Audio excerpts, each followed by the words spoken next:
Sekali kan. Baik, pemirsa, yang Anda lihat di layar kaca Anda ini merupakan situasi terkini di RSUD Sayang Cianjur, Jawa Barat. Dan dilihat juga Ketua Umum PMI, Bapak Yusuf Kalla juga sedang meninjau RSUD Sayang Cianjur dan juga langsung berbincang dengan Bupati Cianjur. Ini ada Bapak Herman di sana. Sejak kemarin memang diketahui korban luka, baik juga luka berat dan luka ringan, ini langsung diarahkan ke RSUD Sayang Cianjur untuk dapat dirawat secara medis di sana. Selain itu juga adanya trauma healing bagi mereka yang mengalami trauma pasca bencana gempa bumi Cianjur ini terjadi.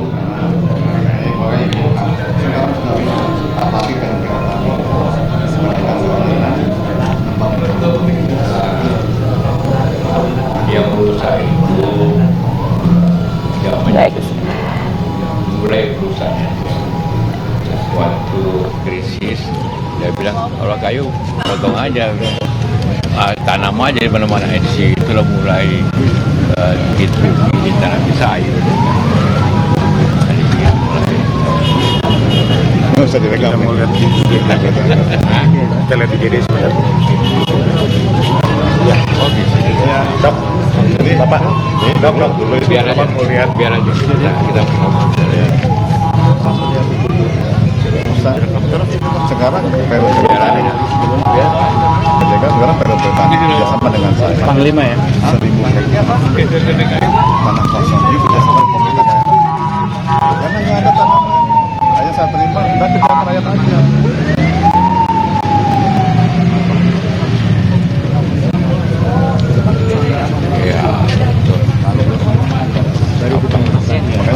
apalagi saya nggak setuju dengan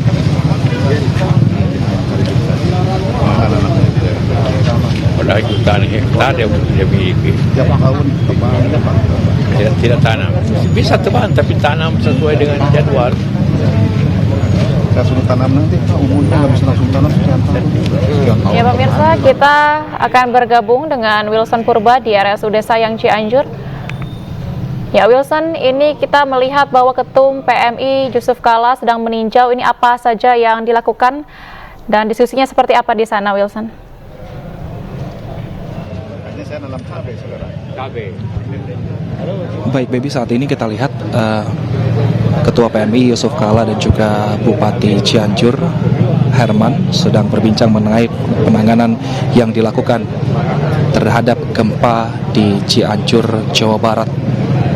Beberapa saat lalu perbincangan ini mengenai mekanisme pemberian bantuan, di mana Yusuf Kalla meminta agar bantuan tidak diberikan secara langsung di hari pertama atau hari awal-awal penanganan gempa, tapi bisa dipilah-pilah secara berkala sehingga bantuan ini jangkanya bisa panjang, sehingga nanti ketika masih masa penanganan hingga akhir atau hingga pulih nanti kembali Cianjur ini, bantuan masih dapat terus diberikan baik oleh PMI maupun oleh NGO yang saat ini juga sedang berada di sini. Baik, Wilson, apakah dari pihak PMI juga membawa bantuan logistik ataupun juga asupan pangan ke RSUD Sayang Cianjur di sana, Wilson?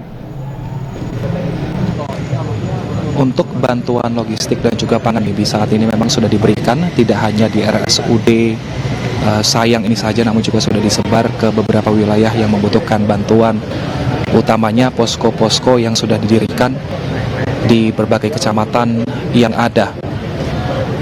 Yusuf Kalla juga tadi meminta agar daerah-daerah yang masih sulit dilakukan evakuasi ini untuk bisa terus dijangkau dan bantuan tidak berhenti terus datang ke mereka, karena wilayah yang sulit dijangkau ini juga menjadi fokus perhatian. Apalagi beberapa wilayah di Cianjur ini poskonya masih ada yang didirikan secara swadaya oleh masyarakat. Ini juga tidak boleh hilang perhatian dari pemerintah daerah sehingga bantuan bisa secara merata dan tidak hanya fokus pada titik-titik yang besar saja, Baby. Baik, dalam agenda peninjauan ini oleh Ketua Umum PMI Yusuf Kalla dan juga Gubernur Cianjur Herman, apakah tadi juga sudah adanya peninjauan langsung kepada korban pasien yang masih dirawat di posko di sana, Wilson? Baik, Baby, Bupati Cianjur Herman tadi yang tiba lebih awal di sini sudah berkeliling untuk memastikan semuanya berjalan dengan baik, untuk memastikan tim medis semuanya bisa menangani pasien, baik korban gempa Cianjur maupun pasien reguler yang sudah datang ke RSUD Cianjur ini. Dan beliau juga tadi memastikan bahwa sudah siap untuk terus menampung pasien yang datang dari berbagai daerah, utamanya korban gempa. Dan bahkan jika nanti korban gempa ini membutuhkan pertolongan lanjutan, 12 poliklinik ini sudah disiapkan di kawasan ini, di RSUD Sayang. Jadi nanti jika ada yang membutuhkan pertolongan lanjutan, ini bisa langsung ditindak saat ini juga. Nah, sementara Ketua Umum PMI Yusuf Kalla ini masih baru saja tiba dan berbincang bersama dengan Bupati Cianjur Herman, dan tadi juga sempat menemui PLT Direktur RSUD Sayang Darmawan Setiabudi yang juga tadi menyampaikan bahwa memang saat ini hanya tinggal 86 pasien yang dirawat untuk korban gempa dari total 656, di mana sebagian diantaranya sudah pulang ke rumah masing-masing ataupun ke tenda pengungsian, dan sebagian diantaranya sudah dirujuk ke rumah sakit di kawasan Sukabumi dan juga Bogor. Sementara untuk korban meninggal dunia hingga tadi malam ada 112 yang ada di RSUD Sayang ini, Baby. Wilson, jika ada pemirsa di rumah yang menonton yang juga keluarga atau saudaranya ada di Cianjur ini membutuhkan bantuan, apa seperti mekanisme yang ada di RSUD Sayang ini bisa dilakukan oleh warga ataupun korban gempa yang membutuhkan perawatan medis dari sana, Wilson? Baik, untuk warga yang mungkin mau memberikan bantuan, ini bisa langsung datang sebenarnya atau bisa langsung memberikan bantuan ke posko utama di kantor Bupati Cianjur, dan juga ada posko juga di depan RSUD Sayang ini. Nanti melalui posko itulah kemudian akan didata kembali bantuan apa yang diterima, lalu bantuan apa yang dibutuhkan, sehingga nanti bantuan ini bisa lebih efektif, Baby, untuk kepada korban atau warga yang membutuhkan.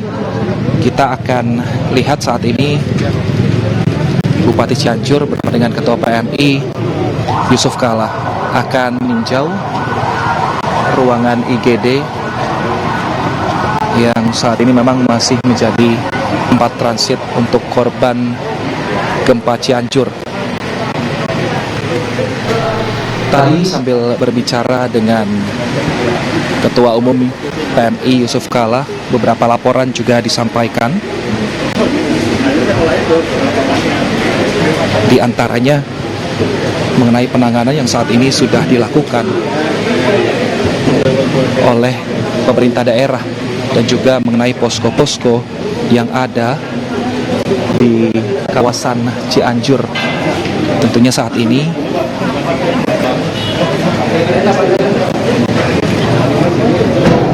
terus dilakukan penanganannya, dan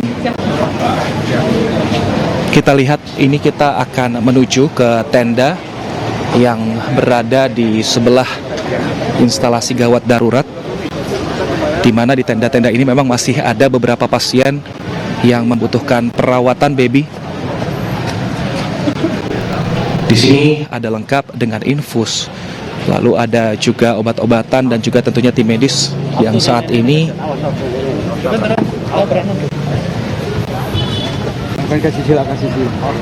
berada di kawasan ini. Ya, Wilson, total di sana ini kita melihat Ketua Umum PMI Yusuf Kalla sedang memantau posko yang ada di RSUD. Ini bisa dijelaskan ada berapa total tenda dan bagaimana fasilitas pelayanan kesehatan di sana, Wilson? Untuk total tenda di sini ada belasan baby. Karena tenda ini tidak semuanya diperuntukkan untuk tenda yang ada di menangani korban gempa, namun juga untuk tenda yang merawat reguler. Baby, ini kita dengarkan perbincangan sedikit antara Yusuf Kala dan juga dengan korban yang tertimpa gempa. Ini Muhammad bisa gerak.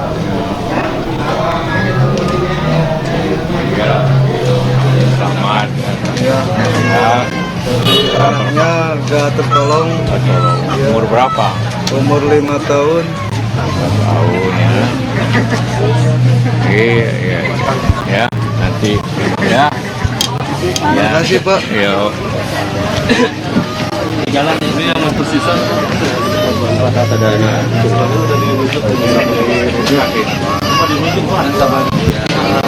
Iya baby, ini dia tadi. Saat ini Ketua Umum PMI Yusuf Kala didampingi Wakil Direktur RSUD Sayang. Wakil Direktur sini menjelaskan kondisi beberapa pasien yang terluka akibat gempa. Dan tentunya juga Ketua Umum PMI Yusuf Kala memastikan bahwa semua pasien tertangani. Tidak hanya pasien yang dirawat di RSUD Sayang saja, namun untuk warga yang masih berada di pengungsian juga dipastikan, atau keluarga dari pasien ini dipastikan agar tetap aman.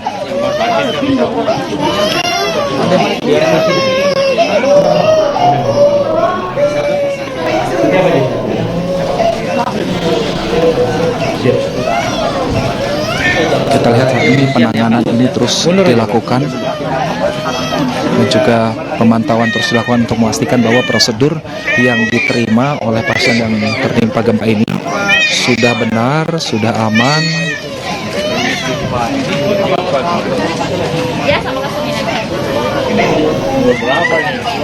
Kita lihat saat ini tim medis yang membantu pasien juga sedang membantu menenangkan bayi dari korban gempa.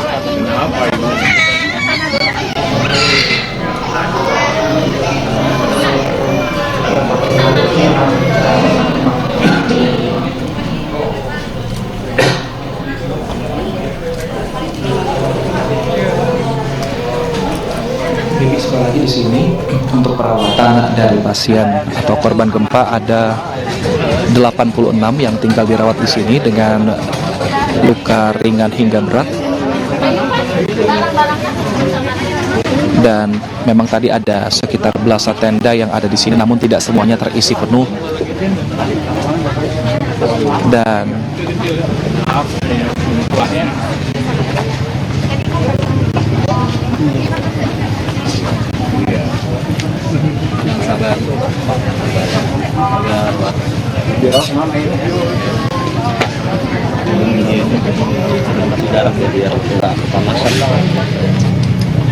Sampai sayangnya.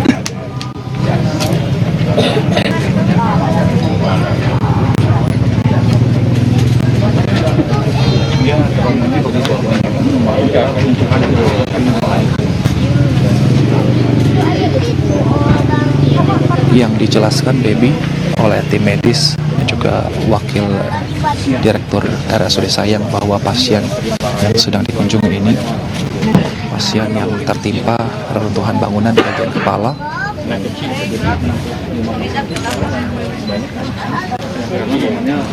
Dan juga meninjau bahwa menyatakan bahwa memang untuk pasien yang ditampung di RSUD ini kebanyakan merupakan anak kecil.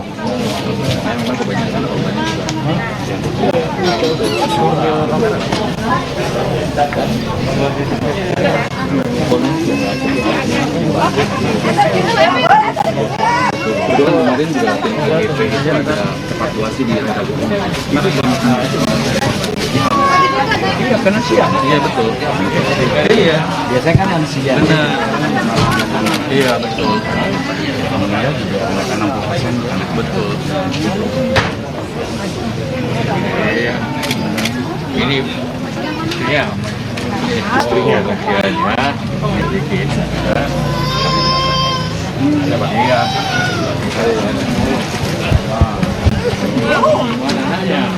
Mana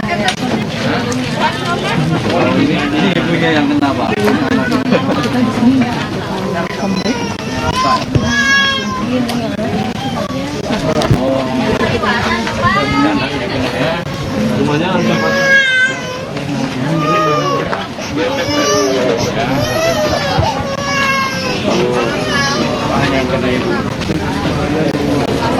Wilson. Mereka menderita sakit apa kebanyakan? Iya, Baby, kebanyakan yang mereka derita adalah luka di bagian kepala dan juga kaki, di mana luka ini merupakan akibat dari reruntuhan bangunan, di mana warga ada yang telat untuk menyelamatkan diri sehingga terluka di bagian kepala dan juga kaki. Tadi dijelaskan beberapa pasien memang saat terjadi gempa pukul 13:20 waktu Indonesia Barat pada Senin hari sedang berada di rumah dan tidak sempat untuk keluar sehingga harus karena kejadiannya siang.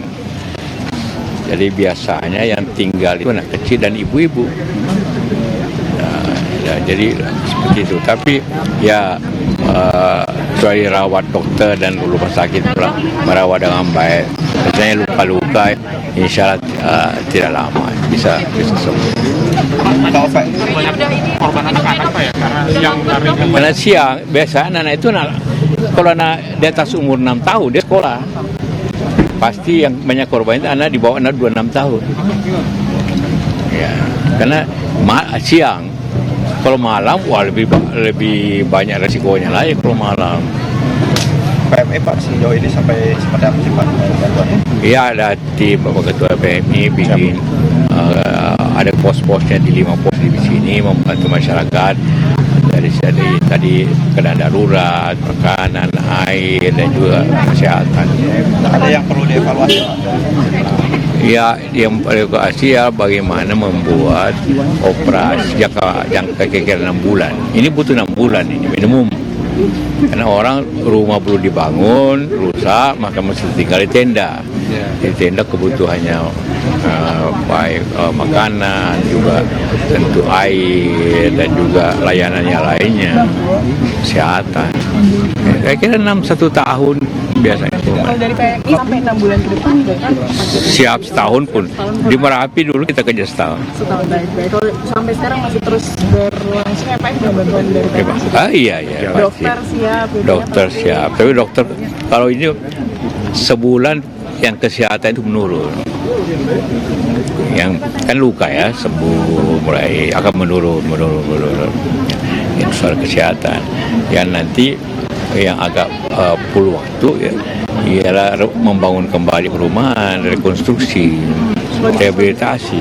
Dari PMI sudah tiba di seluruh. Itu pemerintah sudah tentu ada anggaran. Kita PMI juga akan membantu bahan-bahan bangunan. Kalau untuk trauma healing seperti apa?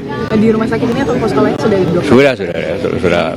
Pak, kalau anak-anak kan mungkin luka bisa dirawat oleh dokter, tapi kalau untuk trauma healing seperti apa pendampingan PMI untuk ke depan? Iya, tadi ada di suatu camp yang kerak, ada anak-anak main, nyanyi-nyanyi. Baik, dan anak itu asal kumpul-kumpul itu diberi sedikit cara, dia akan tetap itu. Karena itu. Baik, artinya ini juga prosesnya trauma healingnya akan berlangsung cukup panjang juga ya Pak, untuk benar-benar. Enggak juga, kalau mereka sudah mulai normal membangun, ya trauma healing itu dibutuhkan 1-2 bulan. Kalau untuk kantong darah, Atau tidak soal di sini. Saya kira Pasokan masih normal. 200 labu perlu. Kita kalau ada masalah bisa ambil dari Bogor, Sukabumi, dari Jakarta. Kita logistik yang berapa lagi Pak? Yang dipersiapkan apa? Persiapan untuk rehabilitasi sekarang. Ya kira-kira masih darurat. Karena persiapan untuk keadaan darurat, makanan, kesehatan, juga tempat tinggal sementara, tenda-tenda, air. Yang paling lama itu nanti air, karena semua rusak kan. Yang mana lagi Pak agendanya Pak?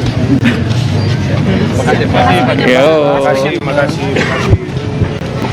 Itu yang tadi disampaikan Baby dan juga pemirsa, di mana Ketua Umum PMI Yusuf Kala juga tidak hanya berfokus pada penanganan korban, namun juga pembangunan dari rumah-rumah warga yang terdampak gempa. Tadi juga disampaikan bahwa saat ini tidak hanya logistik, namun juga trauma healing juga sudah dilakukan hingga 1 sampai 2 bulan ke depan, dan sambil melihat kondisi anak-anak, jika sudah membaik maka akan dihentikan, atau jika belum akan dilanjutkan.